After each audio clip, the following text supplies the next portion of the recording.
You've had a long day, perhaps a busy one, maybe even filled with thoughts, lists, or little things to do, but now, it's time to let those go. A soft place to settle in, maybe you're already in bed, or just laying back, eyes slowly blinking, breathing calmly. You're safe here, you're warm, and you're ready to drift. Tonight, let me tell you a quiet, uneventful story, one that takes us back to a sleepy countryside farm in the United States, and the gentle life of a great-grandmother who once lived there.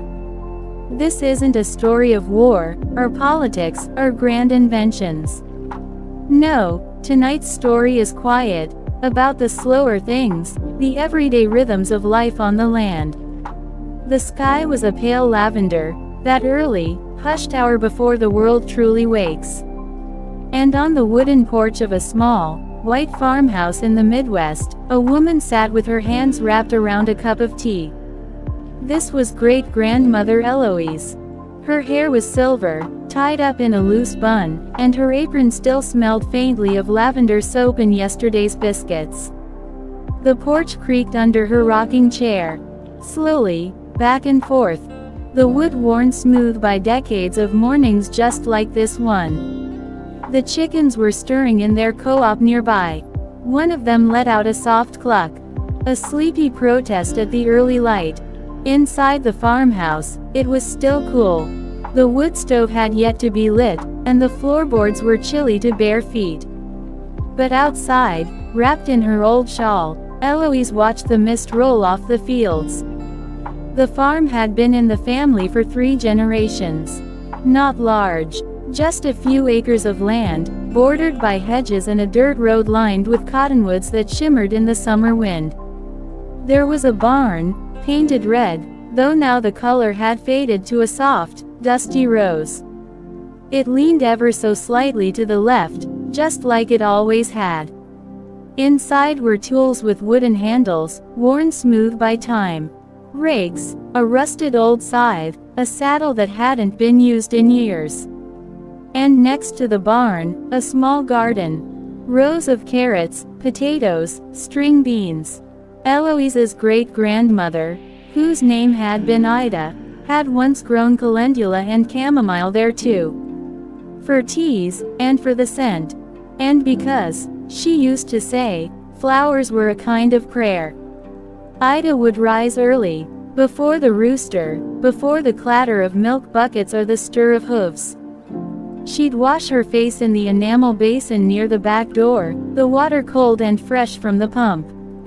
Then she'd begin, sweeping the front steps, stirring the porridge, feeding the sourdough starter that had lived on the counter for decades. There were no machines, just simple tools. A hand-cranked coffee grinder. A butter churn. She'd hum softly while she worked, old hymns, mostly. Songs she had learned as a girl, passed down from her own grandmother. The rhythms of the farm were predictable. Cows needed milking, bread needed baking, eggs needed gathering, but it was never hurried. Life unfolded like slow lacework, one stitch at a time. Chapter 4. The Little Things. Ida liked to mend things. Not just clothes, but small breaks in the world. A cracked jar got a new rubber seal. The hinge on the cellar door was tightened with a piece of twine and a smile. She had a way of fixing, not because things were broken, but because they still mattered. Her sewing box was a treasure chest. Buttons of all sizes, ribbons once part of a little girl's bonnet, needles so fine they could thread through lace. She embroidered pillowcases on rainy days, delicate vines, sleepy flowers. Sometimes, she would add initials. Small ones, almost hidden, as if every stitch was a whisper to someone in the future. Evenings came gently. The sun would dip low, golden through the trees. Dinner was simple, stew, usually. Or roasted root vegetables with a bit of salt and butter. The kitchen smelled of thyme, and the wood stove gave off a gentle warmth. After dishes were washed and dried with faded towels, Ida would sit by the fire. She kept a little journal, not of big events, but tiny ones. Clouds like milk today. Pie turned out well. Used the apples from the west tree. Bird with a broken wing hopping near the gate. Each entry was like a sigh, soft, brief, and content. Then came tea, always in her favorite cup, the one with the chip near the rim. And then, silence. No radios, no noise. Just the creak of the old chair, the faint crackle of firewood. The wallpaper in the hallway peeled just a little near the corners. Not from neglect, but from time. Photographs hung in oval frames, faces no one quite remembered, wearing collars and hats from long ago.